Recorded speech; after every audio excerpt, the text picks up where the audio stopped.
Hello guys, good morning. My name is Bhavani Singh Kelawat and you're most welcome to my YouTube channel Physics by BS Kelawat. तो dear student, today's class for the English medium.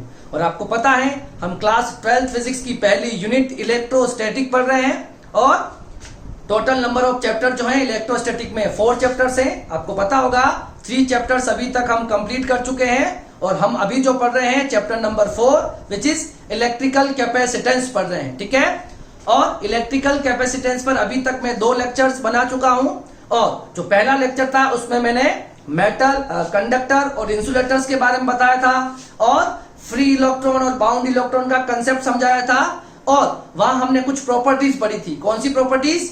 Behaviour of conductor in external electric field. जब हम किसी conductor को external electric field में रखते हैं तो उसका बिहेवियर कैसा होता है, तो उसकी मैंने टोटल 6 प्रॉपर्टी आपको समझाई थी। और जो लास्ट वो प्रीवियस लेक्चर जो था उस प्रीवियस लेक्चर में मैंने क्या बताया था, तो वहां पर मैंने आपको इलेक्ट्रोस्टैटिक शील्डिंग समझाई थी। क्या होती है? एक फेराडे केज बताया था मैंने। ठीक है, एक कंडक्टिंग होलो स्फीयर होता है। ठीक है, तो उसके बीच में कैविटी या एक होलो पार्ट होता है। तो उसमें अगर हम किसी भी डिवाइस या किसी भी सेंसिटिव इलेक्ट्रॉनिक डिवाइस को अगर मैं एक्सटर्नल इलेक्ट्रिक फील्ड से बचाना चाहता हूं, प्रोटेक्ट करना चाहता हूं, तो मैं उस होलो पार्ट में, उस कैविटी में उस इलेक्ट्रॉनिक डिवाइस को रख दूंगा जिससे वो एक्सटर्नल इलेक्ट्रिक फील्ड से क्या हो जाएगा, प्रोटेक्ट रहेगा। क्योंकि उस कैविटी के अंदर हमेशा इलेक्ट्रिक फील्ड इंटेंसिटी 0 रहेगी। उसको हमने अच्छे से समझा भी था और देखा भी था और उसके बहुत सारे एग्जाम्पल भी देखे थे। मैंने कहा था कि जैसे हमारी पास जो कार है वो भी इलेक्ट्रोस्टैटिक शील्डिंग या फेराडे केज की तरह काम करती है। क्यों करती है? कि जब हम जो थंडरस्टॉर्म होता है या लाइटनिंग होती है, बिजली चमकती है ना, उस वक्त अगर हम कार के अंदर बैठे हैं तो वो एक फेराडे केज की तरह काम करेगा और बाहर का जो इलेक्ट्रिक फील्ड आएगा, जो लाइटनिंग का, जो बिजली होगी उसका, वो कार के अंदर बैठे हुए किसी को भी अफेक्ट नहीं करेगा। तो अंदर बैठे हुए इंसान होंगे वो प्रोटेक्ट रहेंगे एक्सटर्नल इलेक्ट्रिक फील्ड या फिर जो बिजली चमक रही है, जो लाइटनिंग हो रही है उससे। क्लियर है? तो हमने लास्ट चैप्टर में इलेक्ट्रोस्टैटिक शील्डिंग को देखा था, छोटा सा लेक्चर था। ठीक है, तो आज का जो लेक्चर है उसमें हम क्या पढ़ने वाले हैं, ठीक है, उसी के जस्ट नेक्स्ट सिलेबस में आपको दिख जाएगा। आज हम पढ़ने वाले हैं डाई इलेक्ट्रिक मटेरियल के बारे में। किसके बारे में? हमने 2 तो सुने हुए मटेरियल, इंसुलेटर, कंडक्टर। 2 तरह के मटेरियल्स होते हैं। जो इलेक्ट्रिसिटी को कंडक्ट करते हैं वो कंडक्टर है, जो इलेक्ट्रिसिटी को कंडक्ट नहीं करते हैं वो इंसुलेटर्स है। ठीक है, उसको हमने अच्छे से देखा था। अब हम एक नया मटेरियल देख रहे हैं, that is dielectric substance या डाई इलेक्ट्रिक मटेरियल।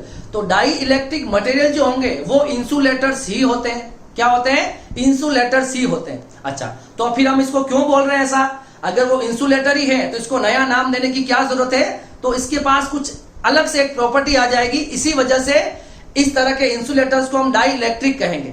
तो अगर वो इंसुलेटर है, इट मीन्स ये डाई इलेक्ट्रिक सब्सटेंस जो होंगे इसमें इलेक्ट्रिसिटी या चार्ज फ्लो नहीं कर सकते। मगर क्या होगा, जैसे ही उन सब्सटेंसेस को, जैसे ही हम इस तरह के डाई इलेक्ट्रिक सब्सटेंस या इंसुलेटर को इलेक्ट्रिक फील्ड में रखेंगे, तब क्या होगा, तब इंडक्शन होगा और उसकी सरफेस पर चार्ज इंड्यूस्ड हो जाएंगे। क्या हो जाएंगे?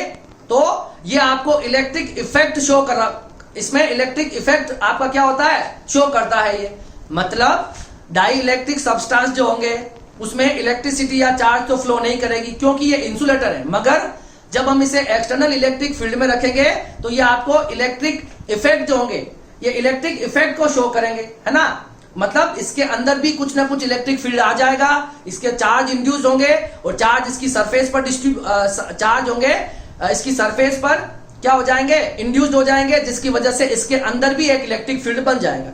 मतलब इस तरह के सब्सटेंस जो होंगे वो खुद का वो चार्ज फ्लो नहीं कर सकते हैं या इलेक्ट्रिसिटी को अलाउ नहीं करेंगे, मगर वो इलेक्ट्रिक इफेक्ट को क्या करेंगे, शो करेंगे। ठीक है, वो मैं आपको बता दूंगा। ठीक है, तो देखिए इसको स्टार्ट करते हैं हम। सबसे पहले अगर आपको एटम की कहानी समझ में आती है, तो अगर आपने एटम के बारे में थोड़ा बहुत भी पढ़ रखा है, लास्ट क्लास में मैंने आपको एटॉमिक स्ट्रक्चर के बारे में अच्छे से समझाया है।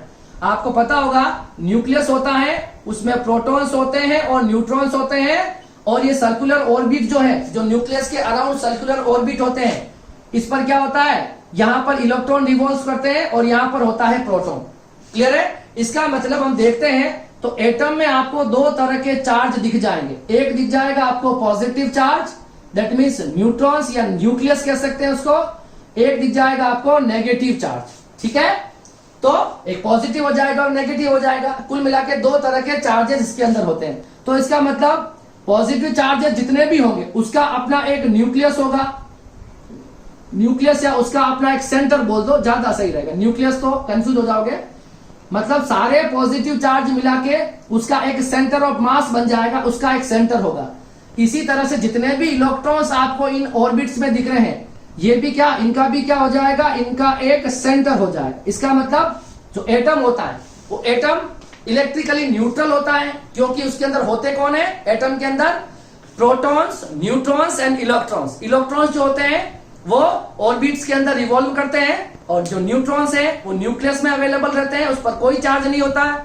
और प्रोटॉन जो होते हैं वो भी न्यूक्लियस में रहते हैं और उस पर पॉजिटिव चार्ज होता है। और हम ये भी देखते हैं कि किसी भी एटम में क्या, किसी भी एटम में जितने नंबर्स ऑफ प्रोटॉन्स होंगे, किसी भी एटम के अंदर नंबर ऑफ प्रोटॉन्स और नंबर ऑफ इलेक्ट्रॉन जो होते हैं वो इक्वल होते हैं। क्या होते हैं, किसी भी एटम में, सारे एटम के अंदर प्रोटॉन और न्यूट्रॉन के नंबर जो होते हैं वो क्या होते हैं, इक्वल होते हैं। एक बात और दोनों पे चार्ज जो होता है, चार्ज ऑन इलेक्ट्रॉन और चार्ज ऑन प्रोटॉन, वो कितना होता है, एक जैसा होता है, 1.6 10⁻⁻19 कूलम। मगर प्रोटॉन का पॉजिटिव होगा और इलेक्ट्रॉन का नेगेटिव होगा, और दोनों के नंबर भी इक्वल होंगे।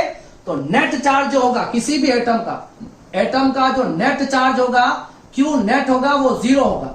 मतलब एटम जो होता है, दुनिया का जितने भी एटम है दुनिया में, वो सारे के सारे क्या होंगे, न्यूट्रल होंगे। क्यों होंगे, न्यूट्रल होंगे। क्यों होंगे, क्योंकि इसके अंदर इलेक्ट्रॉन और प्रोटॉन होते हैं, उन पर इक्वल चार्ज होते हैं और अपोजिट मैग्नीट्यूड का चार्ज होता है। इक्वल और अपोजिट होते हैं और दोनों के नंबर्स में भी इक्वल है। इसका मतलब नेट चार्ज इसका 0 हो जाएगा, पॉजिटिव और नेगेटिव कैंसल आउट हो जाएंगे, और नेट चार्ज किसी एटम का कितना रहेगा, 0 रहेगा। इसमें किसी को कोई दिक्कत नहीं है। अब हमने, सर आपने ये क्या कहानी समझाई है सेंटर वाली, सुनो।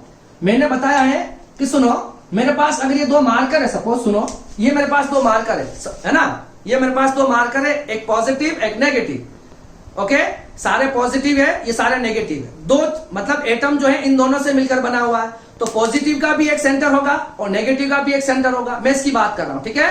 तो एटम में कौन होते हैं, प्रोटॉन्स एंड इलेक्ट्रॉन्स। तो जितना भी पॉजिटिव चार्ज एटम में होता उसका अपना एक सेंटर होगा, सेंटर ऑफ मास होगा, और जितने भी इलेक्ट्रॉन होंगे उसका भी क्या होगा, अपना एक सेंटर ऑफ मास होगा। तो मैंने ये बताया है कि दोनों का सेंटर हो, दोनों के सेंटर्स होते हैं, ठीक है। अब दोनों के सेंटर एक जगह कोइंसाइड कर जाएंगे तब क्या, तब उसे क्या कहेंगे, दोनों के सेंटर कुछ डिस्टेंस पर सेपरेट रहेंगे तब क्या कहेंगे, तो वो उसी पर हम बताएंगे अभी। डाई इलेक्ट्रिक मटेरियल को, डाई इलेक्ट्रिक मटेरियल के दो पार्ट होंगे, पोलर और नॉन पोलर, वहां आपको ये सारी बातें समझ में आ जाएगी। तो जो मैंने लिखा है पहले वो देख लेते हैं, ठीक है। तो डाई इलेक्ट्रिक मटेरियल के बारे में पढ़ रहे हैं, और ये होते इंसुलेटर। ये क्या होते हैं, होते इंसुलेटर। ये मतलब इसके अंदर क्या नहीं होता, चार्ज कांट फ्लो, इसके अंदर चार्ज फ्लो नहीं हो सकते या इलेक्ट्रिसिटी फ्लो नहीं हो सकती, ठीक है। अब देखो, atom are electrically neutral because in the atom proton present in the nucleus and having positive charge. Proton nucleus में होता है, उस पर पॉजिटिव चार्ज होता है, and negatively charge of electron revolving around the nucleus. और नेगेटिवली चार्ज क्या करते हैं, न्यूक्लियस के अराउंड रिवॉल्व करते हैं, ठीक है। ये लाइन समझ में आ गई होगी आपको। अब देखो second line, electrons and protons having equal magnitude and opposite charge. मतलब उन पर इक्वल मैग्नीट्यूड होता है मगर उनका नेचर होता है वो अपोजिट होता है। प्रोटॉन पॉजिटिव होते हैं, इलेक्ट्रॉन नेगेटिव नेचर के होते हैं। So the net charge on atom is 0। तो सारे एटम जो होते हैं वो क्या होते हैं, न्यूट्रल होते हैं। क्या होते हैं, न्यूट्रल होते हैं। अब देखो, positively and negatively charge centres में और मे नॉट बी सेम। मतलब अगर एक पॉजिटिव है, मैं कह रहा हूं मेरे पास एक पॉजिटिव है एटम में, एक नेगेटिव है, उन दोनों का अपना अपना सेंटर है। अब हो सकते हैं दोनों के सेंटर एक ही साथ कोइंसाइड कर जाए, और हो सकते हैं दोनों के जो सेंटर है वो कुछ डिस्टेंस पर सेपरेट रहे। तो हम क्या करेंगे, इसी के लिए हम पढ़ लेते हैं टाइप ऑफ डाइइलेक्ट्रिक्स। या तो डाइइलेक्ट्रिक मटेरियल को मैं दो पार्ट में डिवाइड कर देता हूं, एक हो जाएगा पोलर, एक हो जाएगा नॉन पोलर। क्या हो जाएगा, पोलर एंड नॉन पोलर। यहां पर ध्यान से देखो, अब क्या थे, जितने भी पॉजिटिव चार्ज था उसका न्यूक्लियस सपोज यहां पर है, और जितना भी नेगेटिव चार्ज है इसका न्यूक्लियस इधर है। तो इसके बीच की कुछ ना कुछ डिस्टेंस आ गई, तो ये बन गया देखो पोलर, बना के बना, माइनस अलग और प्लस अलग, तो ये क्या बन गया, ये कहलाते हैं पोलर। पोलर का क्या डेफिनेशन हो जाएगी, जिसके देखो centre of positive and negative charges centre of positive and negative charges can't coincide is called polar substance. मतलब पॉजिटिव का सेंटर और नेगेटिव का सेंटर अगर कोइंसाइड नहीं करता है और उनके बीच की कुछ अगर डिस्टेंस रहती है तो उसे हम क्या कहते हैं, पोलर सब्सटेंसेस। क्या कहते हैं, पोलर सब्सटेंसेस। ओके, अब आ जाते हैं हम नॉन पोलर पे। अब पोलर में देखो ये माइनस है प्लस है, इनके बीच की कुछ डिस्टेंस हो जाएगी, तो 2l की वैल्यू कभी भी जीरो नहीं होगी। क्या नहीं होगी, 2l की वैल्यू कभी भी जीरो नहीं होगी। तो यहां से एक चीज सिखा रहा हूं मैं आपको, अगर 2l की वैल्यू जीरो नहीं होगी तो अगर आपने इलेक्ट्रिक डाइपोल मोमेंट के बारे में पढ़ा हो, क्या है, इलेक्ट्रिक डाइपोल मोमेंट पढ़ा है, इलेक्ट्रिक डाइपोल मोमेंट को मैं P से लिखता हूं। किससे लिखता हूं, P से। आपको पता है डाइपोल क्या होता है, when the two equal and opposite charges are separated by a very small distance is known as electric dipole. And what is electric dipole moment, what is electric dipole moment, the magnitude of charge and distance between them, है ना, the product of magnitude of charge and distance between them is known as electric dipole moment. अब मुझे बताओ, जो polar होंगे उनका electric dipole moment कभी भी जीरो नहीं होगा। जो पोलर होंगे उनका इलेक्ट्रिक डाइपोल मोमेंट कभी जीरो नहीं होगा। क्यों नहीं होगा, क्योंकि इसमें 2l की कुछ ना कुछ वैल्यू होगी। 2l जीरो नहीं होगा, प्लस और माइनस के बीच की कुछ डिस्टेंस होगी। समझ में आ गया। तो पोलर क्या हो गया, जिसमें पॉजिटिव और नेगेटिव चार्जेस के सेंटर कोइंसाइड नहीं करते, ये पोलर कहलाता है। अब आ जाते हैं हम नॉन पोलर पे। नॉन पोलर में क्या होगा, नॉन पोलर का मतलब पोल्स नहीं बनाना है, मतलब पॉजिटिव और नेगेटिव चार्जेस का सेंटर जो होता है वो आपस में क्या कर जाए, कोइंसाइड कर जाए। क्या कर जाए, कोइंसाइड कर जाए। मतलब इसमें जो 2l होता है प्लस और माइनस के बीच का, वो कितना होता है, जीरो। अगर 2l जीरो है तो इलेक्ट्रिक डाइपोल मोमेंट भी कितना हो जाएगा, नॉन पोलर का जीरो हो जाएगा। क्योंकि प्लस और माइनस जो है, देखो बुक्स में आपको कुछ ऐसा दिखेगा पोलर, ये डॉट लगा रखा होगा, मतलब ये बताना चाह रहा है कि प्लस और माइनस एक साथ में। मैं इसको ऐसे बताता हूं ताकि आपको पता चले कि प्लस और माइनस एक साथ है, ठीक है। और पोलर को ऐसे बताऊंगा मैं, और नॉन पोलर को ऐसे बताऊंगा। तो नॉन पोलर में 2l की वैल्यू कितनी है बताओ, प्लस और माइनस के बीच की कोई डिस्टेंस ही नहीं है, जीरो। तो इलेक्ट्रिक डाइपोल मोमेंट 2l की वैल्यू जीरो होगी तो इलेक्ट्रिक डाइपोल मोमेंट कितना हो जाएगा, जीरो हो जाएगा। ओके, इसकी डेफिनेशन देख लेते हैं। Centre of positive and negative are coincide to each other is called non polar. अगर पॉजिटिव और नेगेटिव का सेंटर अगर कोइंसाइड कर जाता है उसे हम क्या बोलते हैं, नॉन पोलर बोलते हैं। उन्होंने पोल्स नहीं बनाए, ठीक है, क्योंकि प्लस और माइनस और इनका इलेक्ट्रिक डाइपोल मोमेंट भी जीरो होगा। सर क्यों होगा, क्योंकि प्लस और माइनस के बीच की डिस्टेंस जीरो है, ठीक है। तो इसका मतलब 2l की वैल्यू जीरो हो जाएगी तो इलेक्ट्रिक डाइपोल मोमेंट कितना आएगा, जीरो आएगा, ठीक है। अच्छा, तो एट लास्ट हम क्या चाहते हैं, हम इस इलेक्ट्रिक डाइपोल मोमेंट की डेफिनेशन, हम डाई इलेक्ट्रिक सब्सटेंस की डेफिनेशन देख लेते हैं। क्या देख लेते हैं, डेफिनेशन देखो क्या है। Dielectric are materials which do not allow electricity. Dielectric material कभी भी इलेक्ट्रिसिटी को अपने अंदर अलाउ नहीं करते हैं, बिकॉज आपको पता है ये होते क्या है, ये इंसुलेटर ही होते हैं, मगर इसके पास एक प्रॉपर्टी आ जाती है। कौन सी property, to flow within them. मतलब dielectric are material which do not allow electricity to flow within them, उसके अंदर इलेक्ट्रिसिटी को फ्लो होने को वो अलाउ नहीं करता, but it shows electric effect. क्या करता है, ये इलेक्ट्रिक इफेक्ट को शो करता है, इसी वजह से हमने इसको डाई इलेक्ट्रिक नाम दिया है, ठीक है। मतलब ये इंसुलेटर की तरह से थोड़ा सा इंसुलेटर का ही पार्ट है, इलेक्ट्रिसिटी फ्लो नहीं करवाता है, मगर ये इलेक्ट्रिक इफेक्ट को शो करता है। सर कैसे करता है, व्हेन, ठीक है, हम क्या करेंगे, when dielectric placed in external electric field, placed in E external. अगर मैं डाई इलेक्ट्रिक को एक्सटर्नल इलेक्ट्रिक फील्ड में प्लेस कर दूं, ध्यान से देखो, ये एक डाई इलेक्ट्रिक का टुकड़ा ले लिया, ये मैंने प्लस ले लिया, प्लस प्लेट, और ये ले लिया माइनस प्लेट। आपको पता चल रहा होगा कि प्लस से माइनस, इलेक्ट्रिक फील्ड की डायरेक्शन क्या होती है, प्लस से माइनस। ये हो गया आपका ई नॉट, एक्सटर्नल इलेक्ट्रिक फील्ड। अब इस फील्ड के लगाने से क्या होगा, इसकी सरफेस पर चार्ज इंड्यूस हो जाएंगे। प्लस की तरफ क्या आ जाएंगे बताओ, प्लस की तरफ आ जाएंगे माइनस, और इधर क्या चले जाएंगे, इधर आ जाएंगे प्लस। तो इसमें क्या होगा, इस एक्सटर्नल इलेक्ट्रिक फील्ड के अपोजिट एक इलेक्ट्रिक फील्ड बनेगा जिसे मैं EI बोलूंगा, इंड्यूस्ड इलेक्ट्रिक फील्ड। ठीक है, तो E नॉट क्या हो जाएगा, एक्सटर्नल इलेक्ट्रिक फील्ड क्या हो जाएगा, एक्सटर्नल इलेक्ट्रिक फील्ड, और EI क्या हो जाएगा, इंड्यूस्ड इलेक्ट्रिक फील्ड। ठीक है, इंड्यूस्ड इलेक्ट्रिक फील्ड, कोई दिक्कत नहीं है। और एक बात ध्यान ये भी रखोगे कि E नॉट जो होगा वो हमेशा EI से बड़ा होता है। E नॉट जो होगा वो EI से बड़ा होगा। कंडक्टर वाले केस में अगर ये कंडक्टर होता है ना तो E नॉट EI बराबर होते हैं और इसके बीच में E नेट आता है वो 0 आता है। मगर अभी E नेट 0 नहीं होगा, मैं बता रहा हूं, आगे इसका रीजन भी समझाऊंगा। पर अभी के लिए ध्यान ये रखो कि E नॉट हमेशा EI से बड़ा होगा। E नॉट आपने अप्लाई किया है, एक्सटर्नल इलेक्ट्रिक फील्ड है, और EI है उस डाई इलेक्ट्रिक को जैसे ही आपने इलेक्ट्रिक फील्ड में रखा है तो उसके अंदर इंडक्शन हुआ है, एक तरफ माइनस आ गए एक तरफ प्लस आ गए, और एक एक्सटर्नल इलेक्ट्रिक फील्ड के अपोजिट एक इंड्यूस्ड इलेक्ट्रिक फील्ड और बन जाता है, और इंड्यूस्ड इलेक्ट्रिक फील्ड की वैल्यू E नॉट से हमेशा कम होती है। ठीक है, अब देखिए, अब हम क्या करेंगे, इन दोनों को पोलर और नॉन पोलर को विथ डायग्राम विथ एग्जांपल वापस समझेंगे। ठीक है, इसे आप कॉपी करो, फिर हम इसको डिटेल में और देख लेते हैं।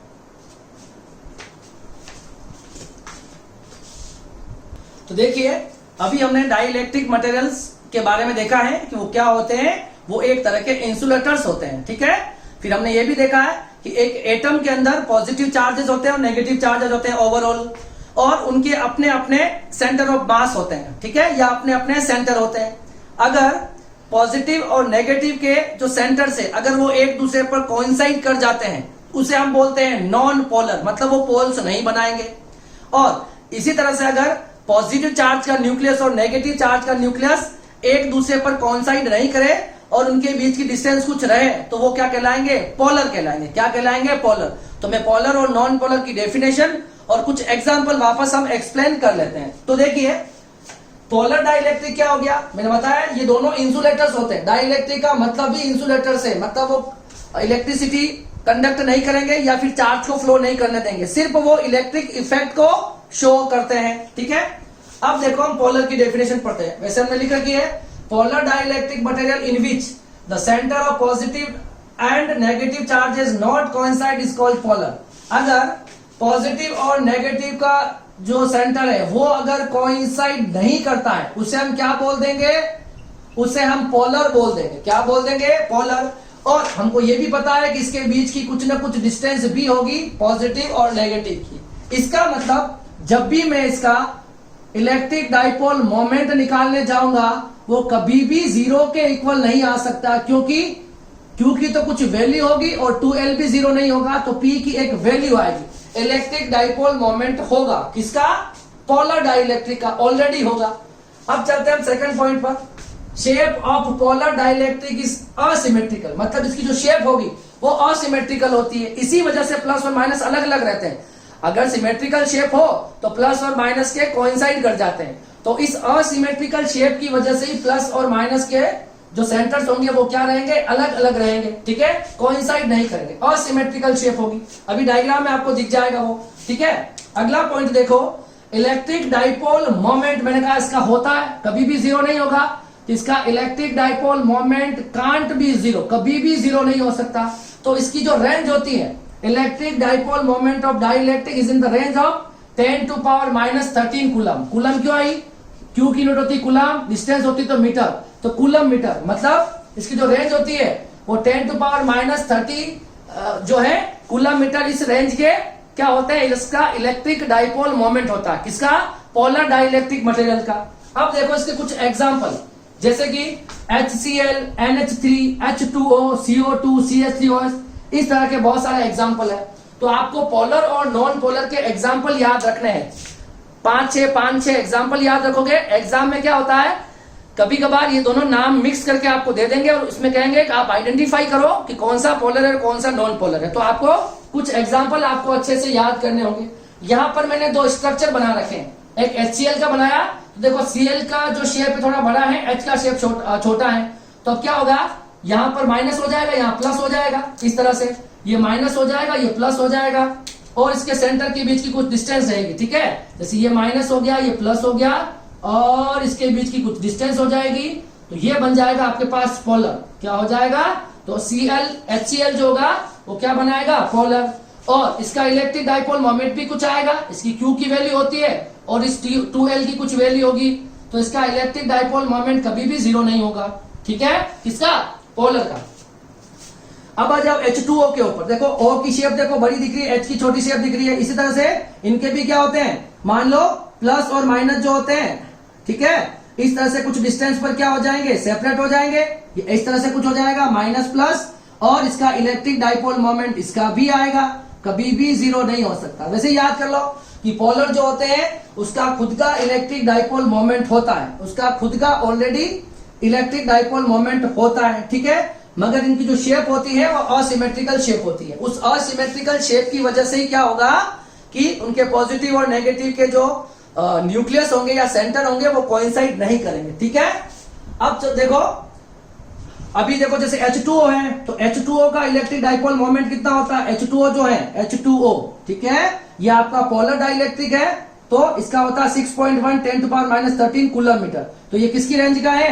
10⁻³ की रेंज के ही होते हैं सारे के सारे। ठीक है, इलेक्ट्रिक डाइपोल मोमेंट इनका इसी रेंज में होता है, 10⁻³ की रेंज में होता है।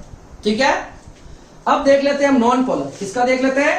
नॉन पोलर देख लेते हैं। ठीक है, अब देखो जो आपका नॉन पोलर जो है, ठीक है, इस नॉन पोलर का क्या है? The dielectric. नॉन पोलर का मतलब हो जाएगा जिसके प्लस और माइनस एक दूसरे पर कोइंसाइड कर जाएंगे, मतलब प्लस और माइनस के 2L की डिस्टेंस हमेशा कितनी रहेगी? 0 रहेगी।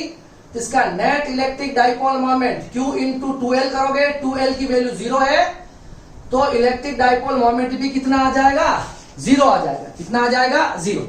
अब देखो इसकी definition, the dielectric in which the centre of positive and negative charges are coincide to each other is called non polar. अगर पॉजिटिव और नेगेटिव का सेंटर क्या कर जाए? कोइंसाइड कर जाए एक दूसरे पर, तो वो बनाते हैं नॉन पोलर। वो कोई मतलब एक दूसरे पर कोइंसाइड हो जाएंगे, उसे हम नॉन पोलर कहेंगे, क्योंकि उनका पोल्स तो बने ही नहीं, डाइपोल तो बना ही नहीं, मैंने प्लस माइनस अलग नहीं हुआ, तो मतलब डाइपोल नहीं हुआ। क्लियर है? Okay. Nucleus of positive and negative charge are same. दोनों के सेंटर या न्यूक्लियस जो होते हैं वो क्या हो जाते हैं? सेम हो जाते हैं। Third point, non polar having symmetrical shape. जितने भी नॉन पोलर होंगे उनकी शेप क्या होगी? सिमेट्रिकल होगी। सिमेट्रिकल होने की वजह से क्या होगा कि उनके सेंटर जो होंगे वो एक ही पॉइंट पर आ जाएंगे। कहां आ जाएंगे? उनके सेंटर सिमेट्रिकल शेप होने की वजह से उसके सेंटर प्लस माइनस एक ही जगह पर आ जाएंगे, और उसे हम नॉन पोलर कहेंगे। कुछ एग्जांपल देखो नॉन पोलर के, H2, N2, O2, CO2, CH4 etcetera. बहुत सारे इसके एग्जाम्पल हो सकते हैं। मैंने नीचे दोनों के डायग्राम बना रखे हैं, एक H2 का बना रखा है और एक मैंने CO2 का बना रखा है। H2 का देखो, इसमें भी क्या होगा? ये H2 है, तो दोनों के प्लस और माइनस क्या कर जाएंगे? कोइंसाइड कर जाएंगे। तो इसका नेट इलेक्ट्रिक डाइपोल मोमेंट कितना आएगा? 0 आएगा। क्यों आएगा? क्योंकि प्लस और माइनस के बीच की डिस्टेंस कितनी है? 0 है। इसी तरह से देखो सिमेट्रिकल शेप है, इसमें भी देखो CO2 का शेप जो आपको सिमेट्रिकल दिख रहा है, तो इसमें भी क्या हो जाएगा? इसके जो प्लस और माइनस होंगे, यहां पर देखो जैसे इसके प्लस और माइनस होंगे वो क्या कर जाएंगे? कोइंसाइड कर जाएंगे। इसका नेट इलेक्ट्रिक डाइपोल मोमेंट कितना आएगा? 0 आएगा। क्यों आएगा? क्योंकि इसमें प्लस और माइनस के बीच की जो डिस्टेंस होती है वो कितनी होती है? 2L जो होती है वो 0 होती है। कितनी होती है? 0 होती है। तो ये जो मैंने आपको बताया है ये पोलर और नॉन पोलर के बारे में समझाने की कोशिश की है। ठीक है, तो डाइइलेक्ट्रिक मटेरियल जो होते हैं, ठीक है, वो दो टाइप के हो जाएंगे, polar and non polar. Dielectric insulators होते हैं, इसका मतलब उसके अंदर चार्ज भी फ्लो नहीं करेंगे और इलेक्ट्रिसिटी भी कंडक्ट नहीं करेगा डाइइलेक्ट्रिक मटेरियल। तो क्या है? तो चार्ज और इलेक्ट्रिसिटी कंडक्ट नहीं करवाता है, मगर वो इलेक्ट्रिक इफेक्ट को शो करता है, इसी वजह से उसे हम डाइइलेक्ट्रिक कहते हैं। ठीक है, तो पोलर और नॉन पोलर हो जाएंगे। ठीक है, आपको पता है अगर पॉजिटिव और नेगेटिव चार्जेस के सेंटर अगर कोइंसाइड कर जाएंगे तो वो नॉन पोलर कहलाएंगे, और पॉजिटिव और नेगेटिव चार्जेस के सेंटर अगर कुछ डिस्टेंस पर सेपरेट हो जाएंगे तो उसे हम पोलर कहेंगे। ठीक है, तो आपको इनकी डेफिनेशन या इनके कुछ एग्जाम्पल आपको अच्छे से पता होने चाहिए। अब हम क्या करेंगे? देखो, अब हम क्या करेंगे, ये जो डाई इलेक्ट्रिक मटेरियल आपने देखे अभी, पोलर एंड नॉन पोलर, इन दोनों को हम इलेक्ट्रिक फील्ड में रख के देखते हैं। पोलर डाइइलेक्ट्रिक और नॉन पोलर डाइइलेक्ट्रिक को हम इलेक्ट्रिक फील्ड में रख कर देखते हैं, एक्सटर्नल इलेक्ट्रिक फील्ड में। इनके साथ क्या होता है, इनका बिहेवियर में क्या चेंजेस आते हैं, वो अब हमें देखना है। आपको याद होगा जो ये जो चैप्टर था, इस चैप्टर की स्टार्टिंग में मैंने आपको एक थर्ड जो टॉपिक पढ़ाया था फर्स्ट लेक्चर में, उसमें मैंने आपको कंडक्टर की 6 प्रॉपर्टीज बताई थी। जैसे ही आप किसी कंडक्टर को इलेक्ट्रिक फील्ड में रखते हो तो कंडक्टर के अंदर का इलेक्ट्रिक फील्ड 0 हो जाता है। कितना हो जाता है? 0। मगर ये डाई इलेक्ट्रिक है, ये इंसुलेटर है, तो इसमें कभी भी 0 नहीं होगा। हम ये देखना चाहते हैं कि जो पोलर और नॉन पोलर है उसे अगर मैं इलेक्ट्रिक फील्ड में रखूं तो इनके बिहेवियर में क्या क्या चेंजेस आएंगे। क्लियर है? इसे आप कॉपी करो, फिर हम उसके बारे में डिस्कस करते हैं कि polar dielectric in external electric field, the behaviour of polar dielectric in external electric field. ये इसके बाद में देख लेते हैं, इसे आप तब तक कॉपी कर लीजिए। अब देखिए, अभी हमने पोलर और नॉन पोलर की डेफिनेशन को देखा है, उसके एग्जाम्पल को देखा है, और उन पॉजिटिव और नेगेटिव चार्जेस सेंटर किस तरह से उसके अंदर होते हैं वो देखा है।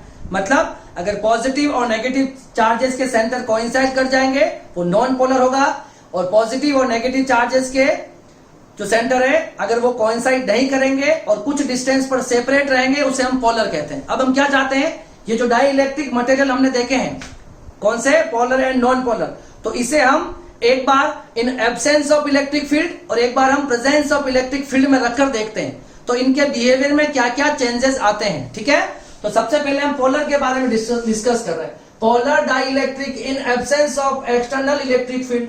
सबसे पहले हम एक पोलर डाई इलेक्ट्रिक की एक स्लेब लाएंगे और उसका बिहेवियर देखेंगे। उसका बिहेवियर देखने के बाद उस स्लेब को हम एक्सटर्नल इलेक्ट्रिक फील्ड में रखेंगे, polar dielectric in presence of external electric field, और हम ये देखेंगे कि इसके बिहेवियर में क्या क्या चेंजेस आते हैं। क्लियर है? तो देखिए, स्टार्ट करते हैं। सबसे पहले मैं क्या करता हूं, यहां पर मैं एक पोलर डाई इलेक्ट्रिक की स्लेब लेता हूं। ठीक है, यहां पर मैंने एक पोलर डाई इलेक्ट्रिक की स्लेब ले ली है, कोई दिक्कत नहीं है। मैंने ये पोलर डाई इलेक्ट्रिक की स्लेब ले ली। आपको पता है कि पोलर किस तरह से होते हैं, माइनस प्लस इस तरह से कुछ होते हैं। माइनस से प्लस होती है इलेक्ट्रिक डाइपोल मोमेंट की डायरेक्शन, और इसका इलेक्ट्रिक डाइपोल मोमेंट कभी भी 0 नहीं होता। क्यों नहीं होता? क्योंकि इसकी बीच की डिस्टेंस 0 नहीं होती, नॉट इक्वल टू 0। इसके बीच की डिस्टेंस कुछ ना कुछ होती है ना, इसी वजह से इसका नेट इलेक्ट्रिक डाइपोल मोमेंट होता है। अब देखो, मैं इसके अंदर बहुत सारे एटम के स्ट्रक्चर को ड्रॉ करता हूं। देखो, इस तरह से मैं एटम के स्ट्रक्चर को ड्रॉ कर रहा हूं।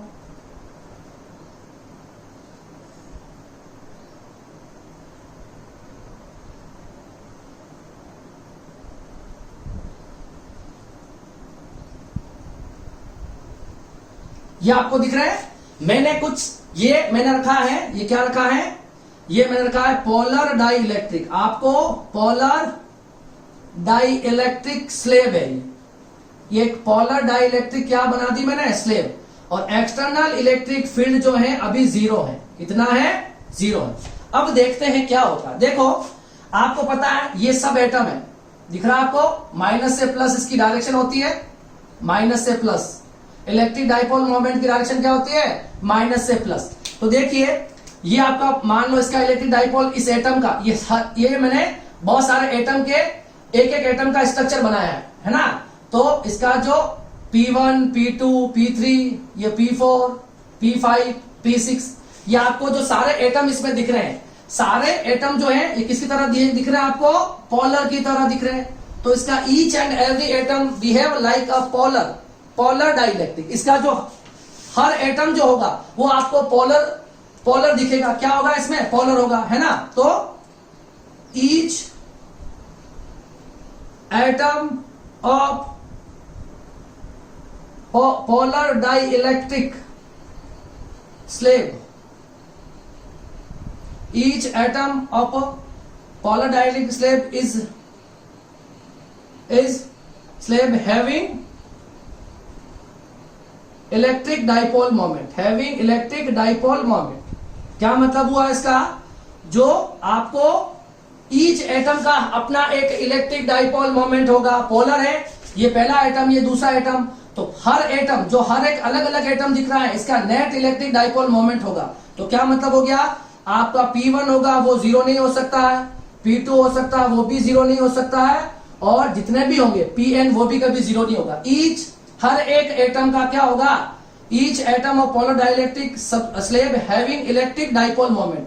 हर एटम जो है उसका अपना अपना इलेक्ट्रिक डाइपोल मोमेंट होता है, मगर इनकी डायरेक्शन देखो, but all atoms dipole having random direction, random alignment या डायरेक्शन कह सकते हो। मतलब जितने भी ये आपको पोलर दिख रहे हैं अंदर, इनकी डायरेक्शन है देखो अलग अलग है। इस वाली एटम की डायरेक्शन ये, इस वाली एटम की डायरेक्शन ये, इस वाली एटम की ये, इस वाली एटम की ये, इस वाली एटम की ये, इस वाली एटम की ये। तो जितने भी आपको एटम्स दिख रहे हैं उनकी डायरेक्शन आपको क्या दिख रही है, रैंडम दिख रही है।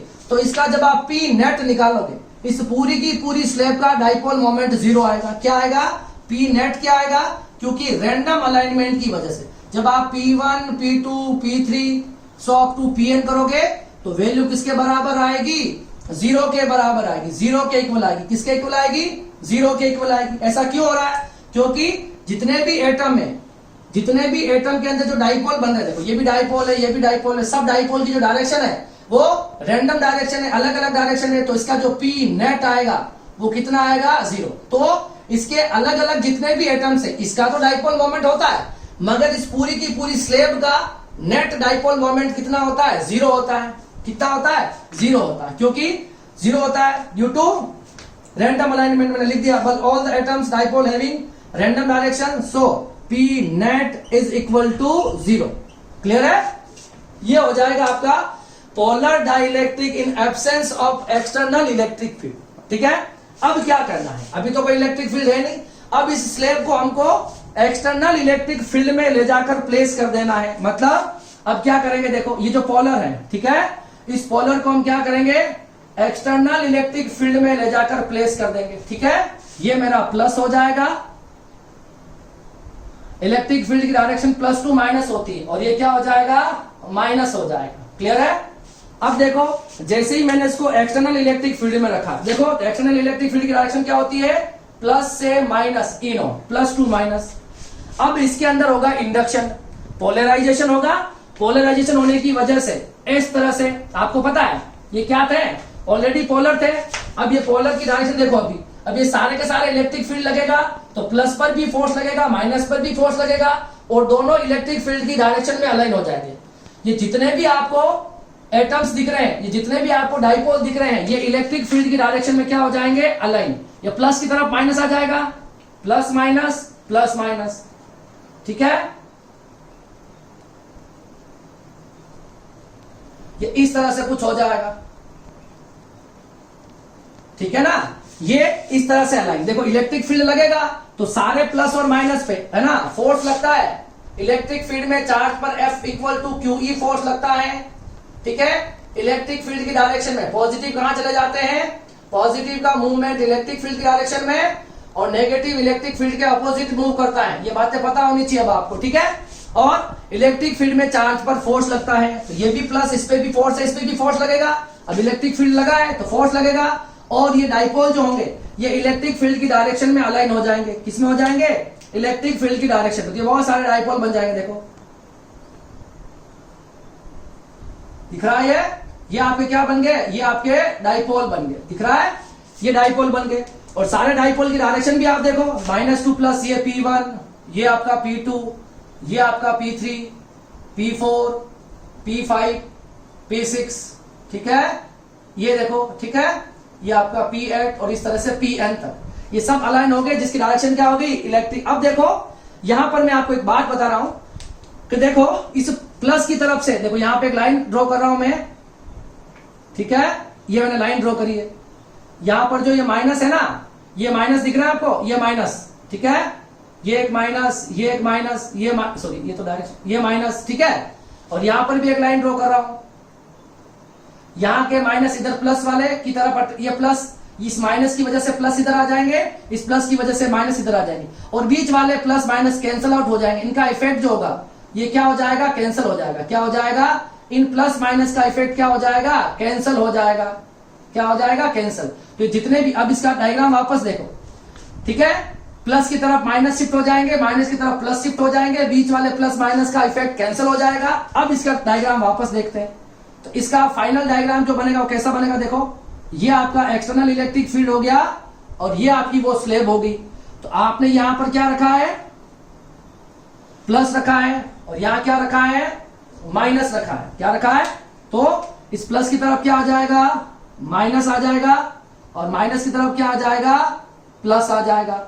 आपको पता है कि एक्सटर्नल इलेक्ट्रिक फील्ड की डायरेक्शन जो है वो ये डायरेक्शन है। देखो ये आपके एक्सटर्नल इलेक्ट्रिक फील्ड है, ये प्लस है माइनस, मगर यहां पर जो पोलराइजेशन हुआ है अभी, इस पोलराइजेशन की वजह से देखो माइनस इधर आ गया, प्लस इधर आ गए, तो इस स्लेब के अंदर एक अपोजिट डायरेक्शन में इलेक्ट्रिक फील्ड बन जाएगा ई आई, जहां पर मैं इस ई नॉट को बोलूंगा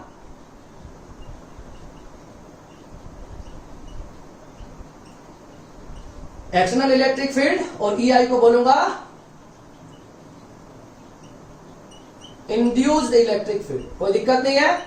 अब देखो ये प्लस और माइनस तो हो ही रहेंगे, मगर देखो यहां पर ये ई आई जो होगा ये ई नॉट से वीक होगा, क्योंकि इतने प्लस माइनस का इफेक्ट तो कैंसिल हो गया। यहां पर जो माइनस बचेंगे वो कम बचेंगे, यहां पर प्लस बचेंगे वो कम बचेंगे। इसी वजह से यहां पर आप देखोगे तो ई नॉट जो होगा वो ई आई से बड़ा होगा, और इसके बीच में, इस स्लेब के बीच में इलेक्ट्रिक फील्ड आने के बाद इस स्लेब पर जो ई नेट रहेगा वो कितना रहेगा। देखो ई नॉट की डायरेक्शन ये और ई आई की ये, तो ई नॉट माइनस ई आई, और अभी इस ई नॉट को हम क्या बोलते हैं, रिड्यूस्ड इलेक्ट्रिक फील्ड। क्या बोलते हैं, रिड्यूस्ड इलेक्ट्रिक फील्ड। ध्यान रखोगे अब क्या हो जाएगा, ये इसको बोलेंगे रिड्यूस्ड इलेक्ट्रिक फील्ड। मतलब जैसे इस पोलर की स्लेब को मैंने इलेक्ट्रिक फील्ड में रखा है, तो इस एक्सटर्नल इलेक्ट्रिक फील्ड के अपोजिट इस स्लेब के अंदर एक इंड्यूस्ड इलेक्ट्रिक फील्ड बन जाएगा, जो क्या करेगा, उस नेट इलेक्ट्रिक फील्ड को क्या कर देगा, कम कर देगा, और इस ई नेट को यहां पर क्या बोला जाएगा, रिड्यूस्ड इलेक्ट्रिक फील्ड। क्या बोला जाएगा, रिड्यूस्ड इलेक्ट्रिक फील्ड। अगर यहीं पर ये कंडक्टर होता, ध्यान से सुनो, अगर ये कंडक्टर होता ना तो ई नॉट और ई आई की वैल्यू बराबर होती है, और क्योंकि कंडक्टर के अंदर इलेक्ट्रिक फील्ड जीरो होता है, मगर ये कंडक्टर नहीं है, ये डाई इलेक्ट्रिक है, ये इंसुलेटर है, तो इसमें कभी भी इनसाइड इलेक्ट्रिक फील्ड जीरो नहीं होगा। मगर कुछ इलेक्ट्रिक फील्ड कम तो जरूर कर दिया है, due to polarisation the minus shifted toward the positive plate and the plus shifted toward the negative plate, so the induced electric field in the opposite of external electric field, so net electric field is decreases, ठीक है, that is E naught minus E I, where E naught is always greater than E I. Clear है, तो ये हो जाएगा आपके effect. Clear है, तो अब देखो इसमें क्या था, इसमें देखोगे अभी आप तो यहां की बात करोगे तो इसमें P1 होगा, वो भी जीरो के बराबर नहीं होगा, इसका भी इलेक्ट्रिक डाइपोल मोमेंट है, ठीक है, पहले भी था वो, तो इसका भी होगा, इसी तरह से Pn का भी होगा, ठीक है, ये डाइपोल मोमेंट होगा। मगर इसमें देखो आपने जब इलेक्ट्रिक फील्ड नहीं लगाया था तो आपका P नेट कितना आया था, जीरो आया था, मगर इस केस में P नेट कभी भी जीरो नहीं आएगा। आप P1 P2 so up to Pn को ऐड करोगे तो which is not equal to zero, तो P नेट जो होगा वो कभी भी जीरो के इक्वल नहीं आएगा, मतलब उसकी कुछ वैल्यू होगी। पहले ये जीरो क्यों हुआ था, इसके इंडिविजुअल एटम का तो है ना, individual atom having dipole moment, इस वाले केस में डाइपोल मोमेंट, इंडिविजुअल एटम का तो डाइपोल मोमेंट होता है, मगर इसकी डायरेक्शन रैंडम होती है ना, ऑल हैविंग रैंडम डायरेक्शन, तो इसका जो पी नेट होता है वो कितना होता है, पी नेट जीरो होता है, किसमें, जब आपका ई एक्सटर्नल जीरो होता है तब। मगर जैसे आप इसको एक्सटर्नल इलेक्ट्रिक फील्ड में रखते हो तो सारे के सारे डाइपोल इलेक्ट्रिक फील्ड की डायरेक्शन में अलाइन हो जाएंगे, तो इंडिविजुअल एटम का भी डाइपोल मोमेंट रहेगा और नेट का भी रहेगा, क्योंकि सारे डाइपोल मोमेंट ऐड करोगे, सारे की डायरेक्शन एक ही आ गई, रैंडम डायरेक्शन नहीं रही, अब सारे डाइपोल एक ही डायरेक्शन में अलाइन हो गए, तो ये भी आपका रहेगा, ठीक है। इसको आप कॉपी कर लो। फिर इसके इसी के साथ हम देख लेते हैं नॉन पोलर को dielectric, non polar dielectric होते हैं, उसे हम absence of electric field and presence of electric field में देखते हैं क्या क्या इनमें होता है। क्लियर है, इसे आप कॉपी कर लो, ठीक है। अगर आपने इसको लिख लिया है तो मैं इसको आगे एक्सप्लेन कर देता हूं, ठीक है, इसको मिटा दूं, ओके, स्क्रीनशॉट ले लिया करो आप, ठीक है, या फिर वीडियो को पॉज करके देख लिया करो, ठीक है, रिवाइंड कर ही सकते हो आप, कोई दिक्कत वाली बात नहीं, ठीक है। अब देखो, अब हमें देखना, अभी पोलर देखा है, अब हम नॉन पोलर के बारे में देखते हैं। किसके बारे में? नॉन पोलर के बारे में। अब ये समझ में आ गया तो नॉन पोलर भी समझ में आ जाएगा। ठीक है,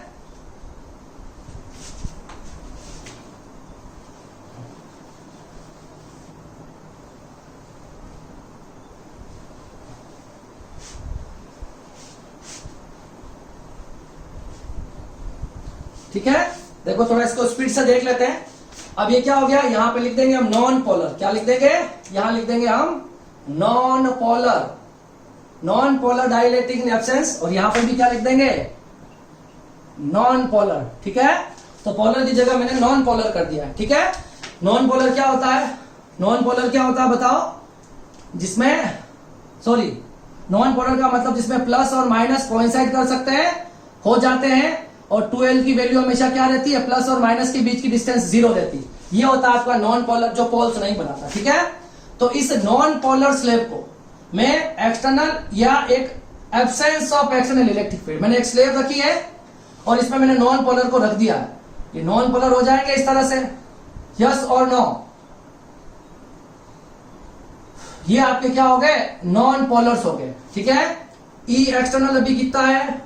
0 है। ये क्या है? ये नॉन पोलर डाइलेक्ट्रिक है, कोई दिक्कत वाली बात नहीं है। ठीक है, अब देखो इसका जो P1 होगा, इसका P1 कितना होगा? 0 होगा। डाइपोल मोमेंट इस एटम का भी 0 होगा, इस एटम का भी 0, इसका भी 0, और इस ये अगर Pn तक जाएगा तो इसका भी 0। क्यों सर? क्योंकि है ना, क्योंकि 2l की वैल्यू क्या हो जाएगी? 2l की वैल्यू किसके बराबर हो जाएगी? 0। और आपको पता है P बराबर क्या होता है? Q into 2l। जब 2l 0 है तो P को तो 0 होना ही होना है। ठीक है, तो जब तो all atom having 0 electric dipole moment, all atom having 0 electric dipole moment because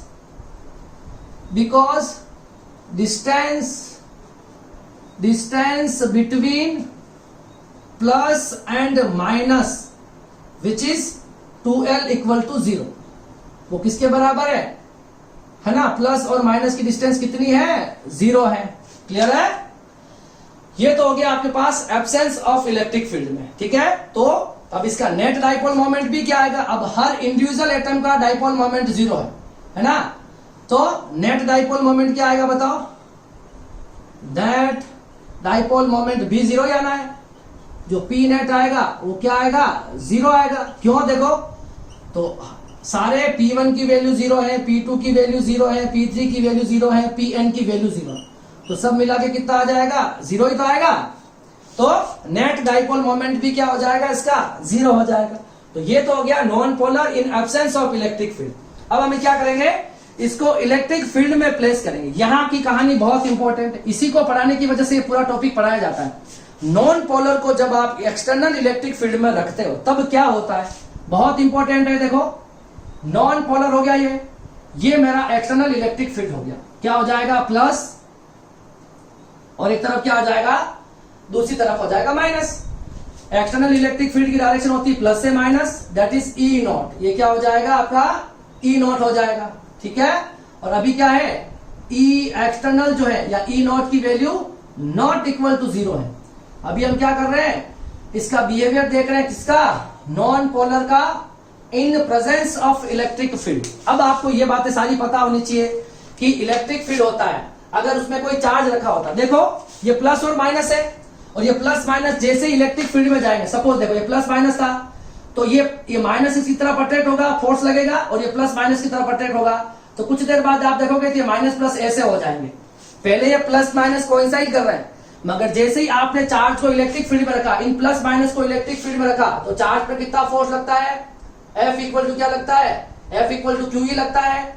और जो पॉजिटिव चार्ज होता है वो इलेक्ट्रिक फील्ड के साथ चलने लगता है और नेगेटिव इलेक्ट्रिक फील्ड के अपोजिट मूव करने लगता है, जिससे क्या आ जाएगा? इन प्लस माइनस में कुछ सेपरेशन आ जाएगा, इनके बीच में कुछ डिस्टेंस क्रिएट हो जाएगी। ठीक है, तो इस प्लस पे और माइनस दोनों पर फोर्स लगेगा, और माइनस आ जाएगा इधर, प्लस आ जाएगा इधर। ठीक है, माइनस प्लस, ठीक है, ये इस तरह से हो जाएगा। ठीक है, ये आपके कुछ इस तरह से हो जाएंगे, ठीक है। अब आप इन पोलर का स्ट्रक्चर देखोगे तो देखो ये दोनों सेपरेट हो गए फोर्स लगने की वजह से, माइनस प्लस इलेक्ट्रिक फील्ड के अपोजिट चला गया और प्लस इलेक्ट्रिक फील्ड के साथ में चला गया। तो ये पहले तो कुछ ऐसा था और इलेक्ट्रिक फील्ड में रखते ही ये क्या हो गया, इस तरह से अलग हो गया। तो यहां पर ये था नॉन पोलर, अब ये कैसा बन गया है, ये पोलर की तरह बन गया। किसकी तरह बन गया है, पोलर की तरह बन गया। ये आपके बहुत सारे क्या बन जाएंगे इस तरह से, ये क्या बन गए, ये जो ईच एंड एवरी एटम है इनका अब क्या आ जाएगा, इनका क्या आ जाएगा, P1 डाइपोल मोमेंट आ जाएगा, ठीक है। ये Pn तक होंगे सारे, ठीक है। तो इनका क्या आ जाएगा, डाइपोल मोमेंट आ जाएगा। इसमें भी मैं क्या करूंगा कि देखो मैं यहां पर एक लाइन ड्रॉ कर रहा हूं, देखो ये लाइन समझाने के लिए, ये प्लस माइनस कैंसिल हो जाएंगे, ये प्लस माइनस कैंसिल, इनका इफेक्ट कैंसिल हो जाएगा, ठीक है। इन सारों के इफेक्ट क्या हो जाएंगे, cancel.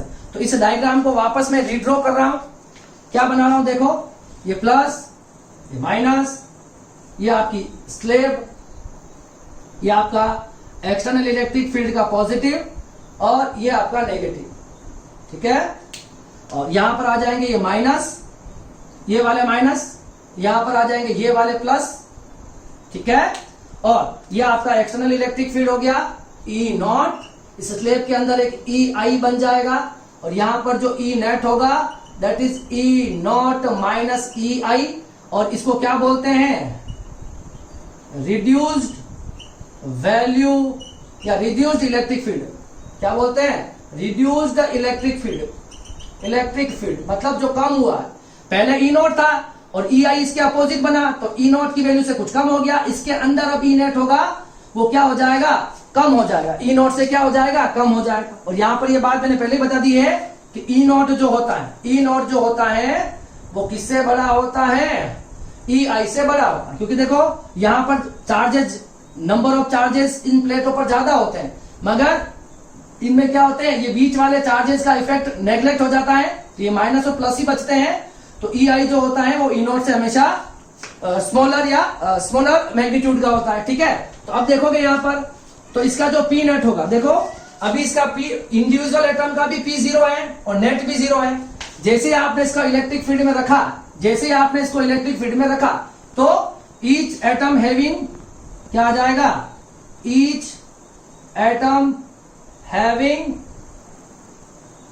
There electric dipole moment, सारे एटम का अपना क्या हो जाएगा, इलेक्ट्रिक डाइपोल मोमेंट हो जाएगा। इसका मतलब P1 नॉट इक्वल टू 0 सबका हो जाएगा, P2 भी नॉट इक्वल टू 0, इसी तरह से Pn भी नॉट इक्वल टू 0। तो P नेट जो आएगा क्या आएगा, जो आपका P नेट जो आएगा, P नेट जो आएगा, P नेट क्या आ जाएगा, आ जाएगा the sum of P1 P2 and so of to Pn, and ये कभी भी नॉट इक्वल टू 0 आता है, ठीक है। तो आपका नेट इलेक्ट्रिक डाइपोल मोमेंट आ जाएगा। अभी हमने क्या किया है, इस नॉन पोलर को एब्सेंस ऑफ इलेक्ट्रिक फील्ड में देखा, तो इंडिविजुअल एटम का डाइपोल मोमेंट भी 0 और अलग अलग सबका जो पूरी की पूरी स्लैब का नेट इलेक्ट्रिक डाइपोल मोमेंट भी 0। और जैसे ही मैंने इसको एक्सटर्नल इलेक्ट्रिक फील्ड में रखा है, तो ये सारे के सारे डाइपोल जो है ये इलेक्ट्रिक फील्ड के साथ अलाइन हो गए। तो ऐसा होने से इस स्लैब के अंदर एक्सटर्नल इलेक्ट्रिक फील्ड के अपोजिट एक इंड्यूस्ड इलेक्ट्रिक फील्ड प्रोड्यूस्ड हो जाएगा, क्रिएट हो जाएगा, और जिससे उसका नेट इलेक्ट्रिक फील्ड इस स्लैब का कम हो जाएगा, ठीक है। और यहां पर हुआ है पोलराइजेशन, क्या हुआ है, तो इन सभी इंडिविजुअल एटम का भी net individual electric dipole moment भी आएगा, और इस पूरी की पूरी स्लैब का निकालोगे तो सबको सम करोगे, सबको एडिशन करोगे तो नेट इलेक्ट्रिक डाइपोल मोमेंट भी आ जाएगा, ठीक है। तो आज की क्लास भी बहुत इंपॉर्टेंट थी, इसको आप बहुत अच्छे से पढ़ लो, क्योंकि बच्चों को काफी सारा कंफ्यूजन रहता है ये डाइलेक्ट्रिक वाला, ठीक है। तो मैंने आपको डाइलेक्ट्रिक पे पूरी क्लास करके दे दी है, ठीक है, जिसमें मैंने आपको क्या बताया है कि डाइलेक्ट्रिक क्या होते हैं, एक तरह के इंसुलेटर्स होते हैं। अब एटम है तो एटम में पॉजिटिव और नेगेटिव होते हैं, दो तरह के चार्जेस हैं, तो पॉजिटिव का भी सेंटर होता है, नेगेटिव का भी सेंटर होता है। अगर दोनों के सेंटर कोइंसाइड कर जाते हैं तो वो नॉन पोलर हो जाएगा, अगर दोनों के सेंटर कोइंसाइड नहीं करते हैं तो वो पोलर हो जाएगा। अब पोलर और नॉन पोलर के एग्जांपल, इनके डायग्राम्स और इनकी डेफिनेशन देखने के बाद में हमने क्या चेक किया है, the behaviour of polar and non polar in an external electric field. हमने एक्सटर्नल इलेक्ट्रिक फील्ड में इनका बिहेवियर देखा है। तो पहले मैंने पोलर को रखा एब्सेंस ऑफ इलेक्ट्रिक फील्ड, फिर मैंने प्रेजेंस ऑफ इलेक्ट्रिक फील्ड, और फिर मैंने नॉन पोलर को in the presence of electric field and the absence of electric field देखा है। और इनके बिहेवियर में जो भी इलेक्ट्रिक डाइपोल मोमेंट की जो भी कहानी मैंने आपको समझाई है वो अब आपको पता होनी चाहिए। ये वाला जो केस है ये आपको अच्छे से पता होना चाहिए। नॉन पोलर डाइलेक्ट्रिक को जब आप इलेक्ट्रिक फील्ड में रखते हो तो उसके इंडिविजुअल एटम का भी डाइपोल मोमेंट हो जाता है और नेट इलेक्ट्रिक डाइपोल मोमेंट भी होता है। इन सभी का सम करोगे तो आपको इस स्लैब का नेट इलेक्ट्रिक डाइपोल मोमेंट मिल जाएगा। ठीक है, तो जो नेक्स्ट क्लास होगी, आज की क्लास हम यही समाप्त कर रहे हैं। जो नेक्स्ट क्लास होगी उसमें मैं आपको इससे रिलेटेड, इससे डाइलेक्ट्रिक से रिलेटेड कुछ अच्छी सी डेफिनेशन बनती है जिसमें बच्चे कंफ्यूज रहते हैं। एक छोटी सी क्लास होगी जिसके अंदर मैं आपको सिर्फ उसकी डेफिनेशन समझाऊंगा और हो सकता है उस पर 1 या 2 कोई न्यूमेरिकल होंगे तो करवा दूंगा। ठीक है, और उस क्लास के बाद में आपकी जो चैप्टर है इलेक्ट्रिकल कैपेसिटेंस, उस कैपेसिटेंस की कहानी हम स्टार्ट करेंगे। तो पहले वाली 3 या 4 क्लासेस किस पे होती है आपको पता है, that is introduction part and और इन सीक्वेंस ऑफ सिलेबस। जो भी मैं आपको पढ़ा रहा हूं सीक्वेंस वाइज पढ़ा रहा हूं। ठीक है, तो थोड़ा कैपेसिटेंस या कैपेसिटर आने में थोड़ा टाइम लगेगा। क्लियर है, सारी बातें वहां काम आएगी ये। ठीक है, इसी तरह की कुछ प्लेट्स होने वाली है, इसी तरह का कुछ डाइलेक्ट्रिक मीडियम रखेंगे। तो ये सारी चीजें हम बाद में जाके कैपेसिटर में यूज करेंगे, तब आपको अच्छे से समझ में आने लग जाएगा। क्लियर है, तो आज के लिए इतना ही। Thank you so much. अब मिलेंगे हम नेक्स्ट क्लास में। आप लोग पढ़ाई करते रहिए और घर पे रहिए। ठीक है, थैंक यू सो मच।